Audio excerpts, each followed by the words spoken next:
Mainit na panahon sa ilang lugar pero 15 barangay pa rin sa Kalumpit, Bulacan ang may baha. At ang dahilan, high tide at ang naipong tubig na bunga ng mga nakaraang bagyo na hindi pa rin natutuyo. Ayon sa MDR-RMO, hanggang 4 na talampakan pa rin ang tubig sa ilang lugar. At magiging maulan pa ba sa mga susunod na araw? Ito na mga kapuso, alamin na natin kay Amor La Rosa ng GMA Integrated News Weather Center. Amor?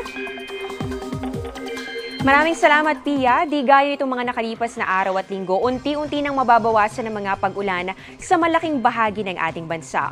Humina na kasi yung epekto ng hanging habagat o southwest monsoon at dahil po dyan, magiging mainit at maalinsangan na naman sa ilang bahagi ng bansa ngayong weekend, pero may chance pa ring umulan. Base nga sa rainfall forecast ng Metro Weather bukas ng hapon, may mga pag-ulan dito sa northern at ganoon din sa central Luzon, pati na rin sa ilang bahagi ng southern Luzon. Sa linggo naman, malawakan na rin po ang mga pag-ulan dito yan sa Calabarzon, Mimaropa at ganoon din sa Bicol Region, habang meron namang mga matitinding pag-ulan sa northern at pati na rin sa central Luzon.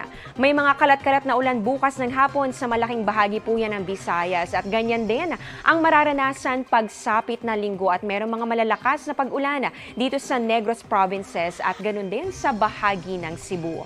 Maulan din bukas sa ilang bahagi po ng Mindanao pero mas malawakan na yan pagsapit ng linggo at marami na pong makakaranas ng heavy to intense rains gaya na lamang ng Zamboanga Peninsula, Northern Mindanao at pati na rin ang ilang bahagi ng Sorsogon. At ito naman sa 3-day forecast ng Pag-asa para sa Metro Manila, maalinsangan po ang panahon. Ang maximum temperature posibleng umabot yan ng hanggang 33 degrees Celsius pero posible pa rin ang localized thunderstorms lalo na sa hapon o gabi. Samantala kung may bagong sama ng panahon na kung meron po mga kapuso pero nasa labas naman yan ng Philippine Area of Responsibility. Isa po itong low pressure area at ayon po sa Pag-asa mababa naman ang tsansa nitong pumasok sa PAR. Pero bukod po dyan posibleng may isa pang low pressure area na mabuo dito sa loob ng ating boundary ngayong weekend. Pero posible pang magbago yan mga kapuso kaya patuloy po nating imamonitor. At yan ang latest sa lagay ng panahon. Ako si Amor La Rosa para sa GMA Integrated News Weather Center. Maasahan anuman ang panahon.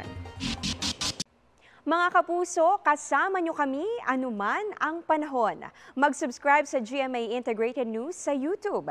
Para sa mga kapuso abroad, bisitahin ang GMA Pinoy TV at www.gmanews.tv.